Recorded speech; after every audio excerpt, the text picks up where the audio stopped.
The common cold, that universally annoying rite of passage we seem to endure several times a year, especially when the seasons change or someone sneezes near the communal coffee machine. It's not serious enough to warrant bed rest most of the time, but just bad enough to ruin your week, wreck your sleep, and have you questioning every life choice that led to you catching it in the first place. Enter zinc. Not a miracle, not a cure, but perhaps the closest thing we've got to putting that cold on fast forward. Here's what the science says, stripped of the hype and nicely wrapped in a tissue. Unscented, several randomized clinical trials have found that zinc lozenges, when taken early, ideally within the first 24 hours of symptom onset, may reduce the duration of the common cold by about 30%. That's not nothing. In cold terms, that could mean shaving 2 days off your sneezing, sniffling, and feeling like a walking mucus puddle routine. Suddenly, zinc starts looking less like a humble mineral and more like your cold-fighting sidekick. But, and there's always a but, in supplement science, it's not quite that simple. Not all zinc is created equal, and not all studies use the same type or amount.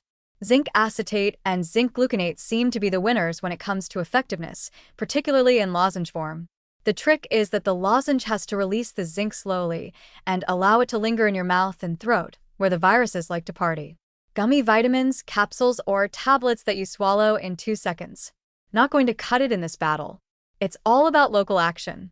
The zinc needs to hang out in your upper respiratory tract, essentially irritating the virus into retreat. Also, dosage matters. Studies that showed the biggest benefits used lozenges with about 75 milligrams or more of elemental zinc per day, divided into multiple doses. That's a lot of lozenge popping, and it's not the kind of thing you want to do for weeks on end. Overdoing zinc can lead to side effects like nausea, a metallic taste, yum, and long-term issues like copper deficiency. So yes, zinc can shorten a cold, but timing, form, and moderation are everything. Think of it as a precise cold-fighting tool, not an everyday breath mint. Now, if you're thinking, why haven't I heard more about this? The answer is probably because the research, while promising, is also wildly inconsistent. Some studies found dramatic reductions in cold duration.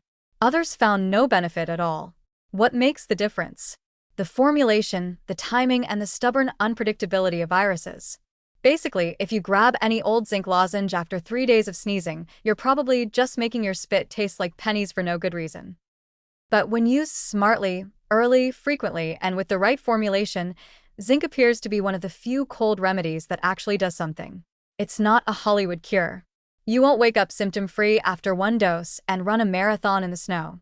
But you might avoid those 2 extra days of congestion, the sore throat that won't quit, and the desperate Googling of, can you overdose on herbal tea? So next time you feel that telltale tickle in your throat, don't panic, but don't wait either.